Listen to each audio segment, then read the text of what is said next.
Good morning, everybody. I just wanted to take a few moments here as drawing very close to the beginning of the Appalachian Trail. Flying out and starting the approach trail here pretty soon. Just wanted to take a couple minutes and talk to you all about some things that's on my mind about the Appalachian Trail, and maybe fill in some gaps to some things that maybe some people are wondering, questions you may have, and yeah, just take a little time to talk. So here we go. So this is not the announcement video for the Appalachian Trail. That has already been done. Go check it out if you haven't. It gives some good information there. But that's already been done, starting the Appalachian Trail in February, the Thru-Hike journey that goes from Georgia to Maine, 2,194 miles. This is basically just a video to give a little more in-depth information about me, what motivates me, what fears I have coming into this Thru-Hike. This is my second Thru-Hike. I did do the PCT last year. Ended up having to cut it somewhat short because of wildfires. I fought through many things, and I'll go into that a little bit more here in depth, but fought through many things, but at the end, the wildfires prevented me from 100% completing it. I got about 1,850 miles in, which is not just a walk in the park. But I'll be finishing that up here soon. We'll talk about that in this video as well. But the Appalachian Trail starts here in a couple weeks, and just going to talk a little bit more about me, what motivates me, some fears that I may have. You know, just getting it real, putting it real and putting it out there on the table for you, so you know a little bit more about the guy that you're going to be following for the next 4 to 6 months. Obviously, a lot of you are new, don't know much about me. Even the people that, you know, have been following me for a while, there's some information about me that you might not know. So let's get into that. So here about 5 years ago, give or take, not great with dates and times, but my health really started declining pretty quickly. First off, I'm 47, I'll be 48 this coming May. So I started the PCT last year when I was 47. And we'll get into a little bit more about that here in a little bit. But at that time, I just was planning on doing the PCT. But halfway through the PCT, thereabouts, I really started entertaining the thought of I wanted to do the Triple Crown. I want to do all three of the major Thru-Hikes, which is the CDT, the AT, which is the Continental Divide, the Appalachian Trail, and the PCT, which is the Pacific Crest Trail. But going back here about 5 years ago, and I'm not going to go much into detail on all this. It's just I've suffered a lot during those 5 years. Let's just put it this way: I'm not supposed to be here right now, but those medical ideas and predictions didn't pan out because destiny, God, however you want to look at that, and me had different ideas, pushing hard, fighting hard to keep alive and keep living life. But basically went through a couple mini strokes, which one of those led to a brain embolism. Had several surgeries, a lot of problems digestively and with my colon, and won't go much into detail. Those who know, those who don't, I'm sure you'll find out along the paths and journeys that I take here. But at the end of the day, I just started fighting and making my body stronger and pushing and doing everything I could on a natural level with natural foods, natural vitamins, just pushing my body past its brink because I wanted to do everything I can to live life. Been through a lot of tragedies in my life, a lot of people dying early, and I think I just come to the knowledge of knowing that life is short and it can go away at any time, and it's all about living life. And you know, when I got those bad reports about 3 years ago is when I got the really bad reports that tried to put a timestamp on me. I said, you know, I'm going to do the things on my bucket list, but I'm sure going to fight like heck to keep pushing through. And now we fast forward to today. I'm still here pushing. Last year, you know, I was pushing up those mountains, and they were hard. Sometimes I felt like I was dying going up those small little mountains and start pushing through, and that's when I decided, you know what, I'm going to do the PCT. It all became very spontaneous, which is what I am, spontaneous decision guy here. That's who Fortune is. Fortune is my trail name that I got on the PCT, and I will use that obviously going forward. That's my trail name, and it fits me perfectly because fortune means destiny. And that's what I'm all about, is destiny. But fast forwarding to the PCT, I on day one, which was the day before my birthday, I started hiking, and a stomach flu hit me. It wasn't heat exhaustion, it wasn't exhaustion at all, or anything else, just simply a stomach flu. But at the worst possible time in the middle of a desert, ended up getting sick over and over, very violently, throwing up all the water I had. It was bad. Severe dehydration set in. I ended up having to be rescued and taken to the hospital, in which they put many liters of saline into me, getting me hydrated again. And yeah, I made it through the night, obviously. It's very thankful to the trail angels and the paramedics and even the border patrol officer that helped me out during that time. Let me live and tell about it. But a day later, I'm back on the trail. So basically, when the clock struck midnight on my birthday, I was in the hospital being thankful that I was still alive. Had nothing to do with the trail, had nothing to do with hiking, just the worst possible time. That was the first struggle I had, but weeks later we would find out that day I fractured my back because of the violent throwing up with the backpack on and everything else. So long story short, hurt my back, the T7 compressed fracture. And then my doctor, before I got back on the trail, my doctor did want to do density tests. And that's when we found out that I had the beginning stages of osteoporosis. And I went back to the trail and continued on for another four and a half months. So basically, I hiked 1,837 miles on a compressed fracture on my spine. So, as you can see, there's no quit in this guy. I don't quit for anything. The only way I would quit something is when you can't help it, like wildfire stopping you from being able to go on the trail, or obviously some injuries wouldn't allow you to, like a broken ankle or a broken leg, you know, things like that. You obviously can't continue to walk. You'd have to heal up before you can continue on. So, I continued on with the back. It was painful. I managed well.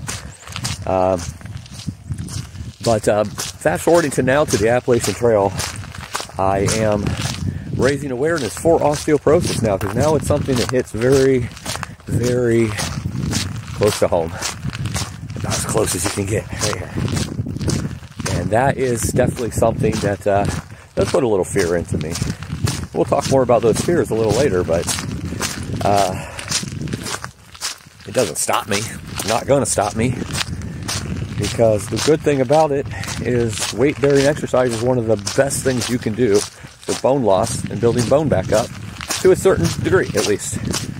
So I am taking a lot of supplements. I am doing a lot of calcium, vitamin D, zinc, daily vitamins to keep, obviously, what I already have going, keep those going, keep that going, and pain pills if I need them. I haven't needed any yet, but, you know, those times when you might be having trouble sleep or something, it's good to have those. And I agree with my doctor on that. It's good to be proactive with that situation, even though I probably will never use them. So I'm raising awareness for osteoporosis, and I'm really hoping to inspire. Really hoping to inspire those that may have been diagnosed, because it's like rips your soul out from you. You know, you're used to walking, you're used to exercising, used to doing things, and all of a sudden you get the news that, you know, your bones are losing their density, which means you're very susceptible to breaks, and you have to be careful what you do. One of the big things that's important for me is the twisting. I got to make sure that I twist as little as possible, you know, keep good form. It's impossible to not twist, obviously, when you are hiking and you're going up rocks especially, and twisting and turning on a trail, or maybe you're pulling yourself up. Definitely not the easiest thing to do. So going back to the inspiration, obviously I've been through a lot of tragedies. I've faced a lot of death. Talking pretty much everybody in my family has passed on, most of them early age. Close friends, bandmates, everything along the years, it seems like. So there's a certain level of inspiration that has given my whole life. And the music that I've done, for those who don't know, I've been in the music world for decades, and the thing that keeps that always going, or kept that always going, was the fact that it was inspiring people. I felt like I had to, like, the reason I went through this wasn't necessarily for this, but one of the bonuses of that is I went through this so other people can learn from it and grow from it and be strong in what they're going through, be that inspiration. It's the one thing that moves me more than probably anything, and it moves me about this. I mean, already, I have people coming out, even before the osteoporosis, last year on the PCT, and just I kept pushing and pushing. And when people would say, you inspire me, I can't do that right now myself. I might have lost a leg, or, I'm not able to walk like that, but seeing you inspires me to do something more with my life, to live life to the fullest I can. And that's all I really want to do, is inspire people to do that. And now with this osteoporosis diagnosis, I want to do that with osteoporosis. Those that have been diagnosed, or maybe those that have had it for a long time, somehow inspire. Just get out in nature. It's so healing. It's so powerful. Just to breathe in the fresh air, see the animals, see the trees, see the mountains. Look at it in a different way than maybe you've ever looked at it before. That's what I hope to inspire by raising awareness, and also to educate, the things that I know and other people that I'll run across during the time, hearing what they have to say about as far as things that we can do naturally. Obviously, that is what I really want to push, is the natural way to fight this as much as possible before, the prescribed chemical medications and everything else. Let's live life and live it as long as we can. That's the way I look at it. So I'm really hoping to inspire, along the way, those hurting, and those who may have family or friends hurting from this crippling disease. Obviously, I'm not crippled at this point, and I hope I never am, but I'm going to take life one step at a time as it comes, because it's all a battle. And that kind of leads me to my next point. Why? Why do I do this? Why did I do the PCT? Up and down mountains up to 14,000 foot high, walking through deserts, walking through cold nights in the Sierra, walking through rainy nights in Oregon, and so forth and so on. Why? Why do it? Why sleep in a tent every night for 120 nights? Well, I will tell you. Number one, I just had to. That's all I can say. I just had to. And at the end of the day, number one, I'm so addicted to hiking and being in nature. I feel so at home, and especially on a Thru-Hike, you just become that. You become the nature that you are, that you don't even know you are as soon as you're out there. Like, it just becomes second nature to sleep in tents, have bears and animals walking around you in the middle of the night and during the day. And they look at you with that respect, and you look at them with that respect. But whatever, that's not even part of this video. That's just the way it is, though. You become part of nature, and you feel at home in that. But the reason is because of all the tragedies that I've had in my life. I'm a very creative, symbolic kind of person. And this all is a symbol to me. Every mountain that I've had to cross in life, every valley I've had to go through in life, every river I've had to ford, oh my goodness, every obstacle that I've ever had to do is symbolic on the trail. Every day something else comes up, a different obstacle, something that you're not expecting to happen. And then when you overcome those mountains, when you overcome those passes, when you overcome, the obstacles that set in front of you, oh my goodness, you feel so victorious. And then it reminds you, at least with me, it reminds me of a time in my life when I had to do something very similar. Maybe overcome the depression from a death, or the feelings that it caused, or the pain that it caused. And, it's a way of cleaning, restoring, and overcoming, becoming stronger, finding out who you really are in the depth of your soul and everything else. The Appalachian will be that same thing. Another chance to overcome. And I'm all about overcoming and conquering. That is what I'm all about. That's why it's not just about trails for me, but it's also about climbing those mountains. So every time I have to climb one of those mountains, the struggle's real going up it, the obstacles that come before it. But you get up to the top and you overlook everything that you just had to cross to get there. That is nothing better. That is awesome. So that's a huge part. The Appalachian is up a mountain, down a mountain, up a mountain, down a mountain. A lot of steep ups and downs the whole way. So I'm going to have a lot of satisfying, stinking rewards in my mind about overcoming and conquering when I'm out there. But also this time, I am so happy to be able to raise awareness for this osteoporosis illness that's in me now, that other people might be inspired, like I said, to go forward and go on. So I'm willing to put myself through pain and everything else, you know, the pain, the obstacles, the emotions, the sadness, everything else that you have to go through is all worth it in the end, with the beauty, the majesty, the peaceful nature, just knowing you're conquering and overcoming. It's freaking awesome. So something else talking about the osteoporosis is food. A lot of people ask me about food, so I'm just going a little quick overview of this. When I'm out there, obviously I'm going to be calorie deficient every day. I'm pushing about 5,000 or 6,000 calories a day of burning. You can really only eat about 2,000 or 3,000. So at the end of the day, it comes down to weight, obviously. You know, you're carrying your temporary home and all your belongings for the next 4 to 6 months on your back. Food is a big portion of that weight. In the PCT, or on the PCT, it's a little different because you go so long between towns for resupply that sometimes you're going 7 to 10 days before you can resupply, so you have to carry a lot more food. Won't have to deal with that near as much on the Appalachian Trail, but the food will pretty much still be the same for me. One thing I always have is a jar of peanut butter. I scoop that right out. I put it on a tortilla. I dip things in it. It is such a calorie-dense food. So high in calories, high in the fats, gives you protein, gives you fiber, has everything I want and need. Also have tortillas and usually some sort of salami or pepperoni. Make lunches out of that. Put the meats in my dinner at night. But a lot of mashed potatoes, a lot of ramen. Usually I mix those two together. I shouldn't say usually, but a lot of times. So you have ramen and mashed potatoes together. It gives it a little thicker, more substance, more calories. I'll eat several times during the day. You know, anywhere from 5 to 8 times throughout the whole day. But that last meal is usually the warm meal in the dinner. But really what it comes down to is just a lot of hydration, a lot of water, having my electrolytes at least once or twice a day. That helps speed up the hydration. You definitely do not want to be hydrated out there, or dehydrated, I'm sorry. You want to be hydrated. But the food, oh my goodness, yes. I love my Pop-Tarts, I love my snacks, my combos. And actually I usually run out of snacks before I run out of real food, because that's what I just eat all day long. But you're burning so many calories that you definitely don't want to eat trash all the time.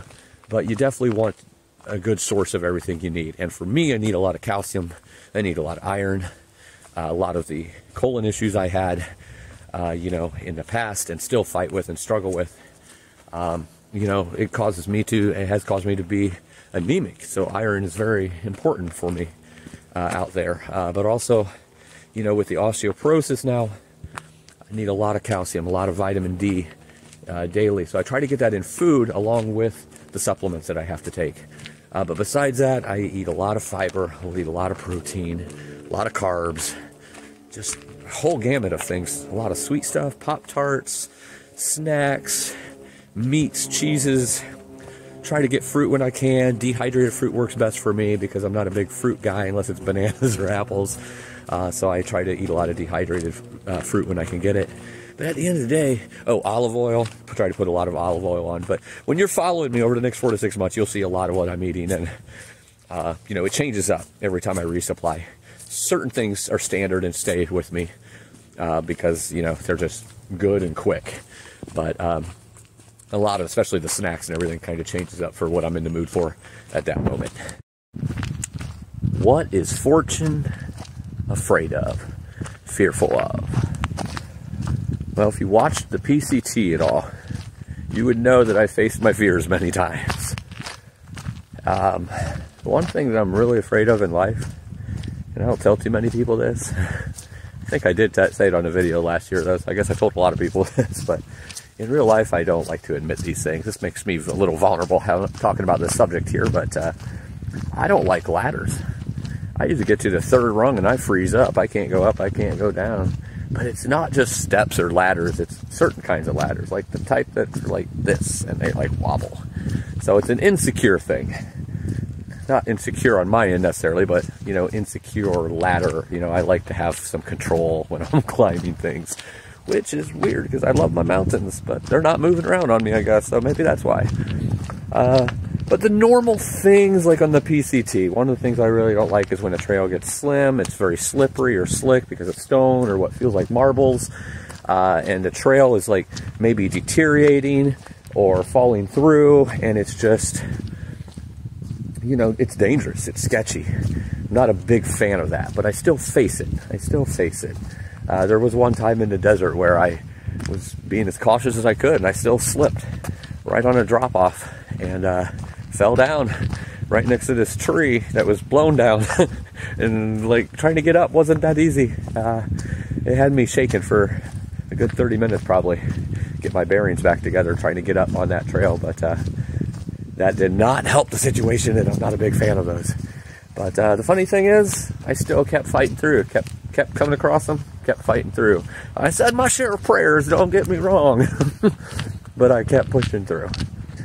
So those are more cautious things more than fears. The other thing that I almost have a PTSD thing about it, to be honest, and that is rushing water, like very powerful rushing water. Not a fan of crossing those, just don't like it at all. They're dangerous. It just takes the right current to obviously blow you down and wash you down a freaking mountainside or something. But again, I still push through them. I find a way to get through and be safe about it, but I'm not a fan of it so many times because when you're doing those, it's easier to cross them in the morning than in the afternoon because they're going to be lower and less powerful then. Because obviously as you're going higher, more during the day, it's getting warmer, so the snow's melting, so it's going to be more water rushing down. So a lot of times I ended up camping right before them for that reason, so I could cross them in the morning. Unfortunately, that means I have to listen to it all night long, which means I keep waking up and having a horrible sleep, a stressful sleep, which now, when I hear it doesn't exactly get me excited, we'll put it that way. So that's a little bit of a fear. Again, it's just something to be cautious about and always plan for when I'm coming near one of those, high-powered river crossings that I'll have to do. So the other thing, and this is going to be more possibly in the Appalachian. I didn't have to deal with this a whole lot on the PCT because I started much later. Like I said, started the day before my birthday in May. May 25th will be my 48th birthday, in case anyone wants to know, for any reason. But anyway, oh, it cracked me up. Be starting 3 months earlier, over 3 months earlier, and there's going to be days of down to zero. There's going to be days much colder. So there's also that little fear. Once again, this is more of a cautious thing than anything. Just something I have to really be aware of and be planning for, and be watching the weather reports when I can. And that's, hypothermia. It's a big deal. It's very dangerous. Getting too cold and staying cold, getting wet and cold, and the Appalachian is a very wet trail compared to what the PCT was, at least the time of year that I went. So there's going to definitely be that variable in there as well. So I need to really make sure of that, because I did have a couple nights, I'll never forget, on the PCT where I got really damp and wet and very extremely cold those nights, and I was getting scared a couple of nights. It was getting worried that something was going to happen to me there, and it's like I had all my layers on, but the dampness and coldness, and then I was camped right next to a river, was not helping at all. Made it through, but there could be definitely colder nights. I have warmer gear and I'm more ready for that cold weather going into the Appalachian. I'm definitely planned and prepared, but still, that's always something I need to be cautious about. One of the big things, though, that's going to be completely different for me is the fact that your fortune went and found himself someone to fall in love with in between the PCT and the AT. And I fell hard and head over heels. Was not planning that in the least bit.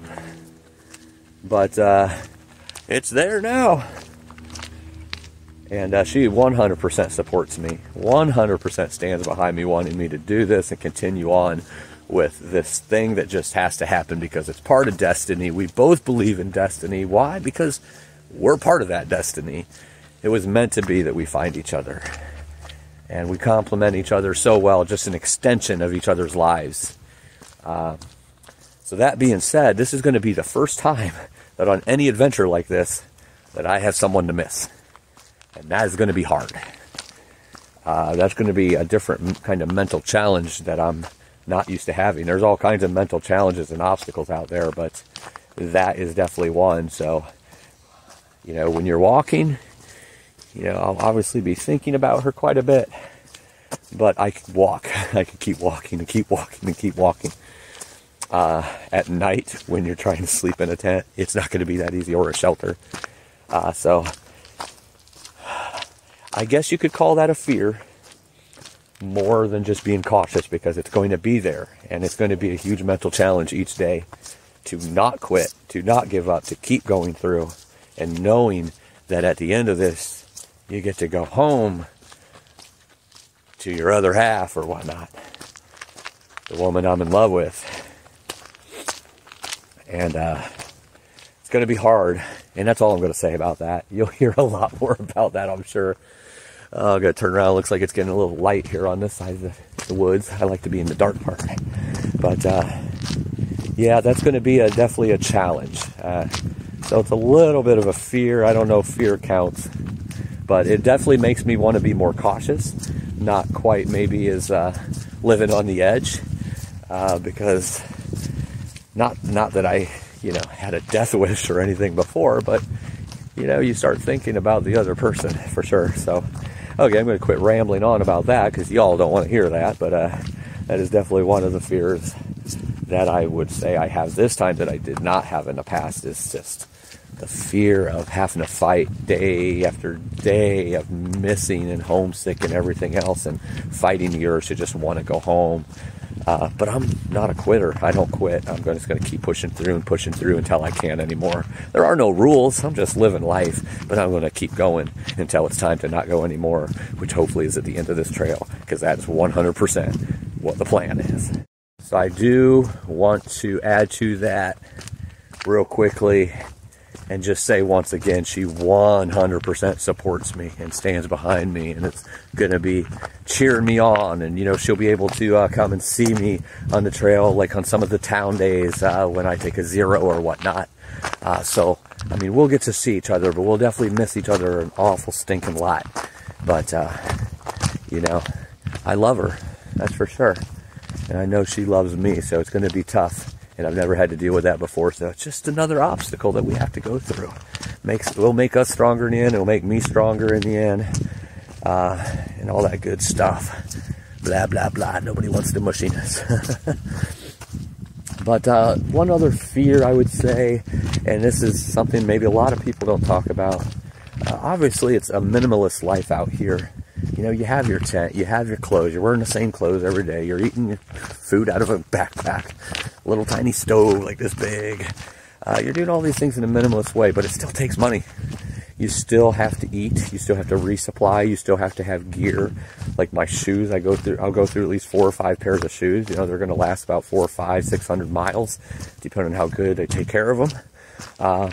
You know, rain gear, you know, all this kinds of stuff. There's a whole gear video that I've done too, if you want to see the gear. But some of that stuff's going to have to be replaced or added to, or different things. The food resupply.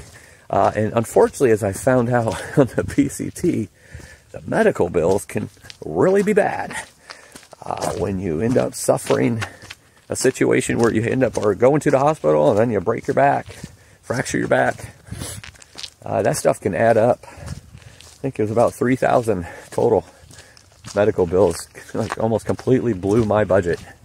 It was tough, but that's another thing that's, you know, pretty not exactly talked about a whole lot, but it's definitely a part of it. There's a budget that has to go, and you know, raising awareness for osteoporosis. I do have a GoFundMe page.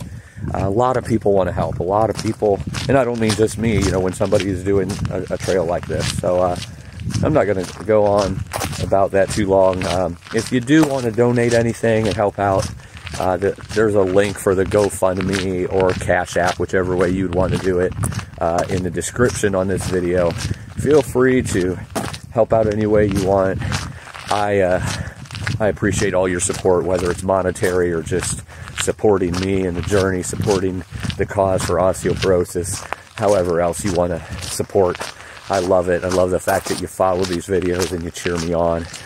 I love being able to take you out here with me. I shoot these videos in a way that, you know, will allow you to be here with me, seeing the things I see, seeing my stupidity, seeing the wrong things I do. It's 100% real. There's no editing at all. No music. It's just like you're out here in the trail, seeing me trip, seeing me fall, seeing me first thing in the morning looking like I just got ran over by a bear. Which hopefully that doesn't happen. Hopefully I see some bear, but not ran over by one.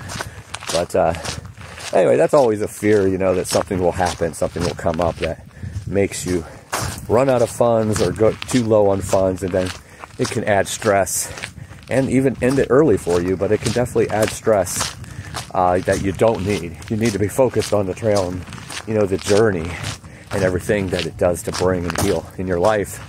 So that's what I want to do. So that's also another little fear. All the fears I have are very small. They're just other obstacles that I have to go through, and keeping my eye on the prize and staying focused. So I think it pretty much sums up the fears or the things I need to be cautious of while I'm out there. But so let's talk about the next thing, the last thing here real quick. That is, what is next? What's the plan?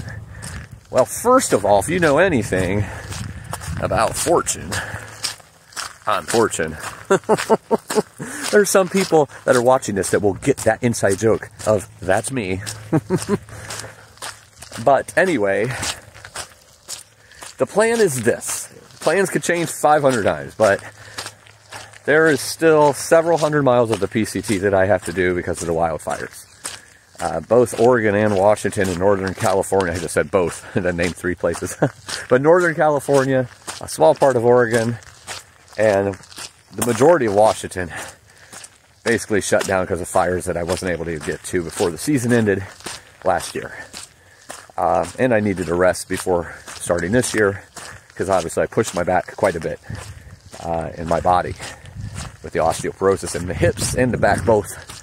You know, had to have some rest before I go out here pushing it again. So I still have that left. I have the Appalachian Trail that I'm doing this year, and hopefully I'll get to finish it.